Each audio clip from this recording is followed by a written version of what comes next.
사도신경 하심으로 새벽 기도회를 시작하겠습니다. 나는 전능하신 아버지 하나님 천지의 창조주를 믿습니다. 나는 그의 유일하신 아들 우리 주 예수 그리스도를 믿습니다. 그는 성령으로 잉태되어 동정녀 마리아에게서 나시고 본디오 빌라도에게 고난을 받아 십자가에 못 박혀 죽으시고 장사된 지 사흘 만에 죽은 자 가운데서 다시 살아나셨으며 하늘에 오르시어 전능하신 아버지 하나님 우편에 앉아 계시다가 거기로부터 살아있는 자와 죽은 자를 심판하러 오십니다. 나는 성령을 믿으며 거룩한 공교회와 성도의 교제와 죄를 용서받는 것과 몸의 부활과 영생을 믿습니다. 아멘. 258장 찬송하겠습니다. 찬송 258장입니다.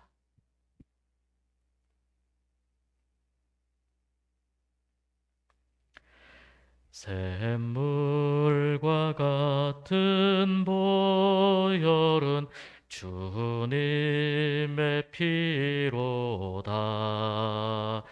보혈의 죄를 씻으면 정하게 되겠네. 정하게 되겠네. 정하게 되겠네. 보혈의 죄를 씻으면 정하게 되겠네. 저도적 회개하고서 보혈에 씻었네. 저도적 같은 이 몸도 죄 씻기 원하네. 죄 씻기 원하네. 죄 씻기 원하네. 저도적 같은 이 몸도 죄 씻기 원하네. 죄속함 받은 백성은 영생을 얻겠네. 샘솟듯 하는 피권세 한없이 크도다. 한없이 크도다. 한없이 크도다.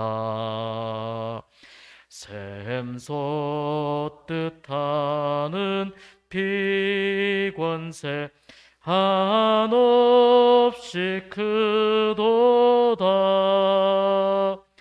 날 정케 하신 피 보니 그 사랑 한없네. 살 동안 받는 사랑을 늘 찬송하겠네. 늘 찬송하겠네.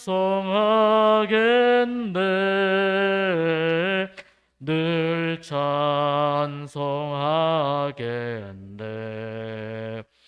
살 동안 받는 사랑을 늘 찬송하겠네.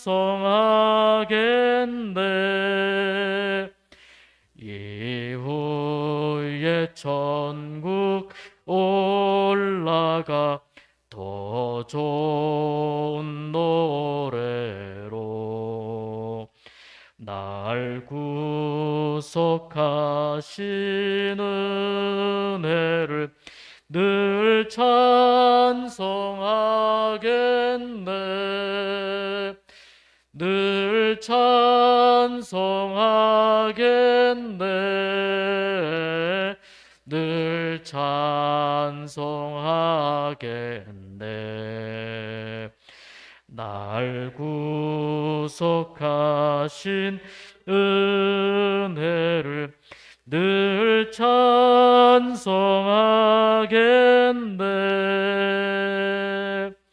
아멘.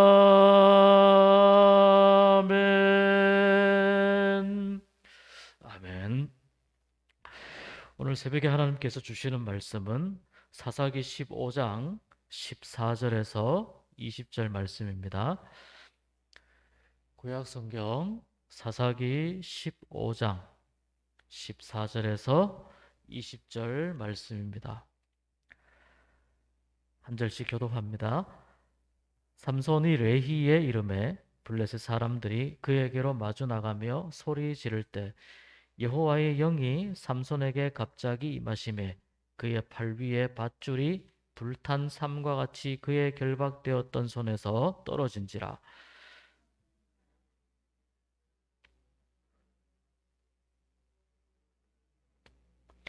이르되 나귀의 턱뼈로 한 더미 두 더미를 쌓았으며 나귀의 턱뼈로 내가 1,000명을 죽였도다 하니라.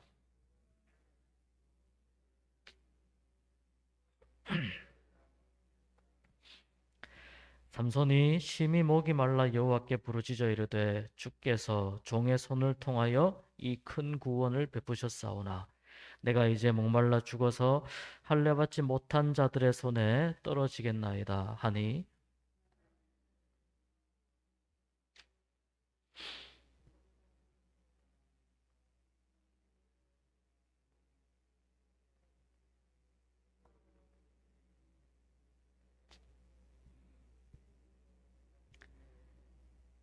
같이 읽습니다. 블레셋 사람의 때에 삼손이 이스라엘의 사사로 20년 동안 지냈더라. 아멘. 기도하시는 여러분의 기도에 하나님께서 응답하시고 큰 은혜 주시기를 주님의 이름으로 축복합니다. 비가 오고 또 날씨가 많이 좋지 않습니다. 건강 잘 유념하시고 또 이제 9월입니다. 하나님께서 주신 결실의 계절에 또 우리의 믿음의 결실도 많이 맺힐 수 있는 또한 그런 은혜가 있기를 간절히 소망합니다. 사사기 15장, 16장까지 삼손에 관한 말씀입니다. 13, 14, 15, 16. 사사기의 사사들의 숫자를 생각하면 삼손에 대한 그 비중, 굉장히 그 많은 큰 비중을 가지고 있는데 재미있는 것은 20절에 보니까 블레셋 사람의 때에 그 하나님께서 삼손은 블레셋 사람들로부터 이스라엘 백성들을 구원하시기 위해서 이제 사사로 세우셨거든요. 이 블레셋 사람의 때에 삼손이 이스라엘의 사사로 20년 동안 지냈더라. 삼손이 20년 정도 사사 생활을 했습니다. 그런데 20년 동안 사사로 지낼 때 어떤 일이 있었느냐? 거기에 관한 기록은 요 20절 하나밖에 없습니다. 요 앞에 15장 19절 앞까지는 삼손의 그 사역 시작기, 사역 초반기에 관한 말씀이고 16장부터는 삼손의 사역 말기에 관한 내용입니다. 그런데 이 삼손이 20년 동안 어떻게 사사로 지냈느냐? 아마 사사로 지냈으니까 20년 동안은 자기의 사명을 깨닫고 사사로 잘 역할을 감당했을 거라고 생각합니다. 왜냐하면 삼손이 그 17장 17절, 18절, 19절로 넘어오면서 이제 많이 겸손해지고 있거든요. 하나님께 영광을 돌리는 그런 모습을 이제 보고 있습니다. 삼손이 그러니까 나의 구원이 하나님으로부터 오는구나. 이것을 깨닫고 나서부터 한 20년 정도는 그렇게 지냈던 것 같은데 추측을 하는 거죠. 그런데 16장으로 넘어가면 우리가 잘 아는 것처럼 삼손 하면 빼놓을 수 없는 인물이 들릴라 아닙니까? 들릴라 배신의 아이콘 뭐 이렇게 이야기하기도 하는데 아무튼 삼손은 첫사랑에 이제 실패하죠. 그것도 처음 사랑했던 그 여인이 같은 그 종족인 블레셋 사람들에 의해서 이렇게 비참하게 그 가족이 불에 타서 죽는 일을 이제 경험하지 않습니까? 결혼을 하고 나서. 그래서 그러고 나서 또 삼손이 사랑했던 여인이 이제 또 블레셋에 있는 여인이 되는 거죠. 앞쪽도 블레셋 여인과의 사건, 16장도 블레셋 여인과의 사건, 그렇게 되어 있는데 그 사이에 이런 개인적인 일들 사이에서 하나님께서 어떻게 삼손을 겸손하게 다듬어 가시고 회복하게 하시는가 하는 말씀이 오늘 우리가 읽은 이 말씀입니다.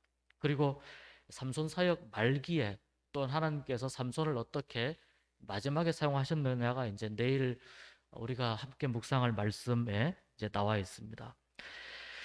어제 우리가 읽은 말씀에서 볼 수 있는 것처럼 유다인들이 이 이스라엘 백성들이 블레셋의 압제를 40년 정도 받고 있었습니다. 40년이면 굉장히 긴 시간이죠.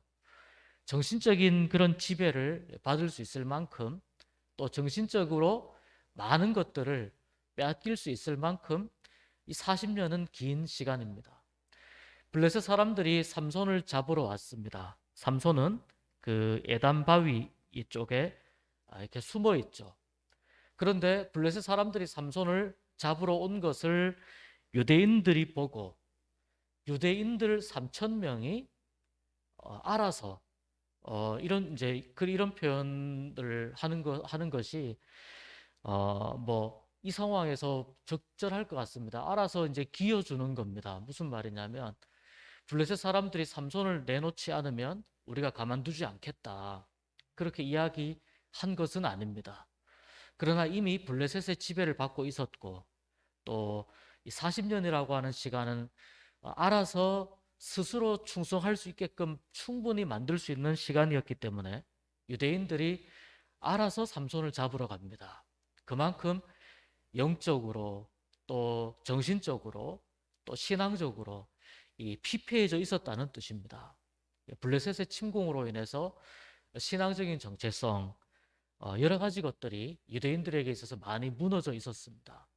이런 상황에서 유대인들 3천 명이 삼손을 잡으러 갑니다. 그리고 삼손이 굉장히 대단한 용사라는 것을 알기 때문에 삼손을 달래어 가면서 우리에게 좀 잡혀달라. 그리고 우리가 그냥 너를 묶어서 좀 블레셋 사람들에게 이렇게 전달하겠다. 삼손이 이제 그 말을 듣고 그래도 이 동족에 대한 그 같은 동족에 대한 마음이 있기 때문에 긍휼한 마음이 있어서 이 유대인들의 말에 이제 그 동조를 하고 그렇게 묶여서 갑니다. 삼손이 이제 두 줄이 묶여서 가는 그 이제 등장하니까 블레셋 사람들이 오늘 읽은 말씀에 소리를 지르면서 삼손에게 이제 덤벼드는 거죠. 기선제압일 수도 있고 드디어 삼손을 잡았다. 뭐 이런 통쾌한 그런 그 고함일 수도 있습니다. 삼손을 잡았습니다. 잡았는데 이 삼손이 유대인들에게는 순순히 잡혀왔는데 블레셋 사람들이 달려오니까 간단하게 힘을 쓰는데 14절에 우리가 눈여겨보아야 할 표현이 나옵니다. 여호와의 영이 삼손에게 갑자기 임하시매라는 표현이 나옵니다. 여호와의 영이 삼손에게 갑자기 임하시매. 이 비슷한 표현이 14장 6절에도 나오고요. 14장 19절에도 나옵니다. 한글로 번역된 것은 약간 다릅니다. 다르지만 강하게 임하심에 이렇게 다르게 번역이 되어 있습니다. 그런데 이 원문으로 보면 이 세 개의 구절이 똑같습니다. 하나님의 영이 삼손에게 갑자기 임한 거예요. 갑자기 임했고 삼손이 하나님의 영의 그 이제 인도하심을 따라서 팔에 힘을 주니까 이 줄이 아주 손쉽게 끊어지는 거죠. 주위에 둘러보니까 아주 싱싱한 나귀 턱뼈가 하나 있습니다. 나귀 턱뼈는 아주 그 강성이 좋죠. 단단합니다. 이것을 붙잡고 이제 블레셋 사람들과 싸우기 시작하는데 한참 싸우는데 보니까 한 1,000명 정도 죽었습니다. 많이 죽었습니다. 그 일대 천을 상대할 수 있는 장사니까 얼마나 대단한 그 위력을 가지고 있었겠습니까? 삼손이 이렇게 1,000명을 죽이고 나귀 턱뼈를 그 시신이 쌓여 있는 곳에 이렇게 던지면서 하는 말이 16절입니다. 나귀의 턱뼈로 한 더미 두 더미를 쌓았으며 나귀의 턱뼈로 내가 1,000명을 죽였도다. 자, 지금은 어떤 모습입니까? 내가 했다는 거예요. 그런데 14절에 분명히 여호와의 영이 삼손에게 임하셨기 때문에 삼손이 하나님의 영의 인도하심을 받아서 싸운 거거든요. 앞쪽에도 6절에도 보면, 또 14장 6절, 14장 19절에도 보면 같은 그 패턴입니다. 여호와의 영이 임하셨을 때 삼손이 좀 정신을 차리고 사사로서의 역할을 이렇게 감당했습니다. 하나님의 인도하심을 받아서 싸워서 결과는 승리를 얻었습니다. 그런데 삼손은 내가 1,000명을 죽였다라고 자기 자신에게 영광을 돌립니다. 그리고 턱뼈를 집어던지면서 라맛 레히, 이제 이 턱뼈를 쌓아놓은 산더미라는 의미가 있죠. 턱뼈를 쌓아놓은 산더미라고 부릅니다. 근데 그렇게 이름을 부르고 나서 보니까 하루 종일 싸웠을 거 아닙니까? 목이 마릅니다. 너무 갈증이 심한데 이 갈증이 삼손으로 하여금 하나님을 부르게 합니다. 이 갈증은 육신적인 갈증이지만 삼손에게 있어서는 영적인 갈증입니다. 이 갈증은 삼손을 지치게 만든 갈증이지만, 삼손의 가장 연약한 점을 드러낸 갈증이지만, 이 갈증은 또한 하나님께로 나아가는 하나의 통로가 되는 그런 갈증이었습니다. 그래서 삼손의 이 말이 달라집니다. 주께서 종의 손을 통하여 큰 구원을 베푸셨사오니. 말씀을 잘 읽어보면 삼손의 말이 이렇게 바뀝니다.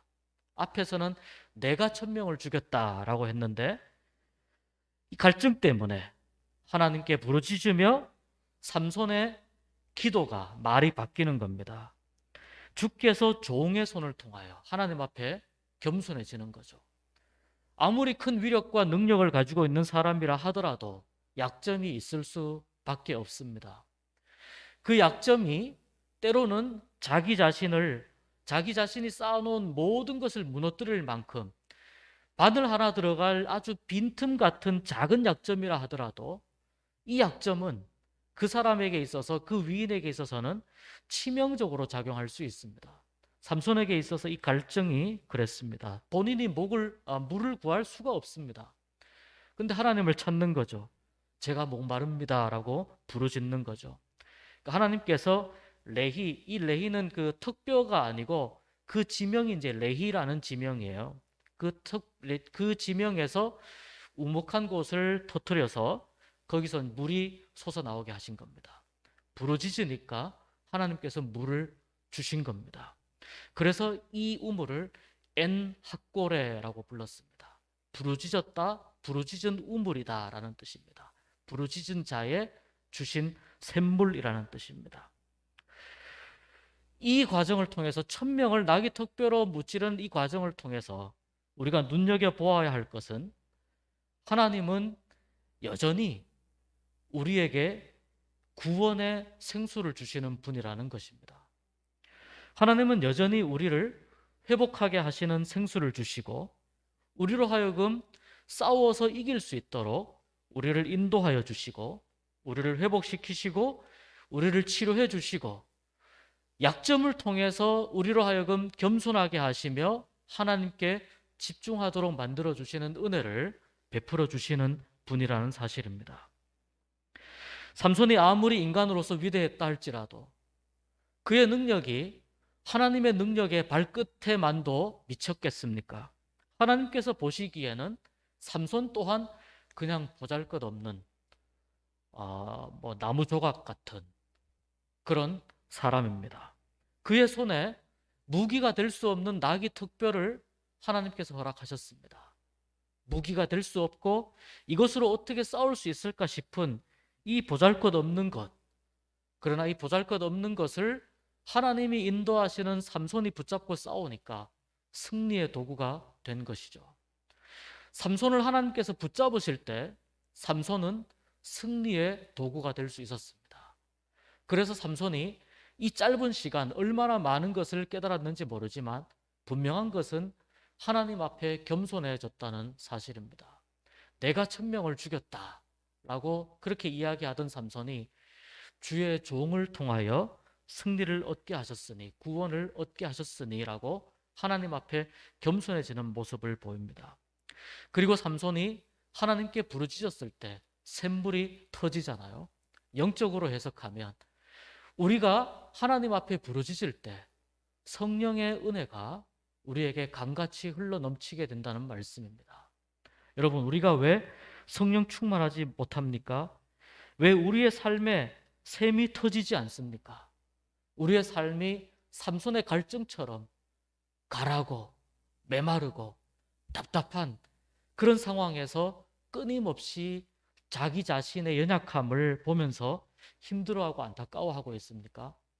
하나님께서 우리에게 원하시는 것은 하나님의 능력으로, 하나님께서 주신 은혜로 좋은 결과를 거두었다 하더라도, 그러나 여전히 갈증이 날 수밖에 없는 우리가 하나님 앞에 겸손하게 하나님께 부르짖으라는 사실입니다. 하나님을 부르짖을 때 하나님께서는 우리의 심령을 충분히 적시고도 남을 샘물을 터뜨려 주실 줄 믿습니다. 예수님이 말씀하셨습니다. 누구든지 목마르거든 내게로 와서 마시라. 예수님께서 물에 관한 교훈을, 말씀을 참 여러 말씀을 하셨어요. 사마리아 여인과의 대화에서도 마찬가지고, 이 물을 마시는 자는 그 배에서 생수의 강이 흘러나니라. 오직 살게 하시는 생수의 강을 터뜨려 주시는 분은 하나님 한 분밖에 없음을 우리가 믿고 고백하면서 하나님 앞에 부르짖으며 우리의 영이 갈증을 느끼지 아니하고 갈증을 이겨내고 오히려 성령 충만함으로 우리의 심령에, 우리의 삶이 풍성한 성령의 강이 흘러넘침으로 말미암아 이것으로 인하여 좋은 결실을 얻고, 이것으로 인하여 하나님의 은혜를 더욱더 풍성히 누리고, 이것으로 인하여 더 겸손해지고 하나님 앞에 온전히 영광 돌려드리는 겸손한 믿음의 사람으로 살아갈 수 있기를 주님의 이름으로 축복합니다. 기도하겠습니다. 하나님 아버지, 하나님은 삼손을 능력을 주셔서 그를 들어서 사용하셨습니다. 그러나 많은 것을 더 크게 볼 수 없었던 삼손의 그 좁은 시야가 자기의 힘을 자랑하는 교만으로 표현되었지만, 그러나 삼손은 이내 하나님 앞에 무릎을 꿇고 부르짖는 모습으로 다시 한번 하나님 앞에 겸손해집니다. 아버지 하나님, 우리도 교만할 때가 있습니다. 우리도 하나님을 미처 보지 못하고 생각하지 못하고 나 자신의 힘과 능력으로 이루었다고 생각할 때가 있습니다. 이러한 교만의 뿌리를 우리에게서 제거하여 주시옵소서. 우리가 주님 앞에 겸손하게 하여 주시고 주님 앞에 간절히 부르짖게 하여 주셔서 우리의 영적인 갈증이 궁극적으로 해결되고 다시는 그러한 목마름을 느끼지 아니하도록 은총을 베풀어 주시옵소서. 하나님, 오늘도 하나님 의지하여 살기를 원합니다. 이 하루 복 주시고 우리에게 은혜 주시기 위하여 귀한 시간, 귀한 날을 허락하여 주셨는데 하나님의 영광을 위해서 살게 하여 주시고 하나님이 원하시는 것을 선택하게 하여 주시고 무엇보다도 겸손하게, 또한 성령의 강이 우리의 심령 가운데 흘러서 우리가 풍성한 주의 은혜를 누리며 살아가는, 그래서 하나님께 온전히 영광을 돌려드리며 살아가는 이 한 날이 되게 하여 주시옵소서. 걱정과 근심과 염려와 또 많은 기도의 제목들, 고민들이 있습니다. 모두 다 우리 하나님께 맡겨드리고 해결자가 되어주시고 또한 해결책을 허락하여 주시는 하나님의 은혜를 기대하며 담대하게 믿음의 여정을 승리하며 나아갈 수 있는 우리가 되게 하여 주시옵소서. 예수님 이름으로 기도하옵나이다. 아멘. 하늘에 계신 우리 아버지, 아버지의 이름을 거룩하게 하시며 아버지의 나라가 오게 하시며 아버지의 뜻이 하늘에서와 같이 땅에서도 이루어지게 하소서. 오늘 우리에게 일용할 양식을 주시고 우리가 우리에게 잘못한 사람을 용서하여 준 것 같이 우리 죄를 용서하여 주시고 우리를 시험에 빠지지 않게 하시고 악에서 구하소서. 나라와 권능과 영광이 영원히 아버지의 것입니다. 아멘.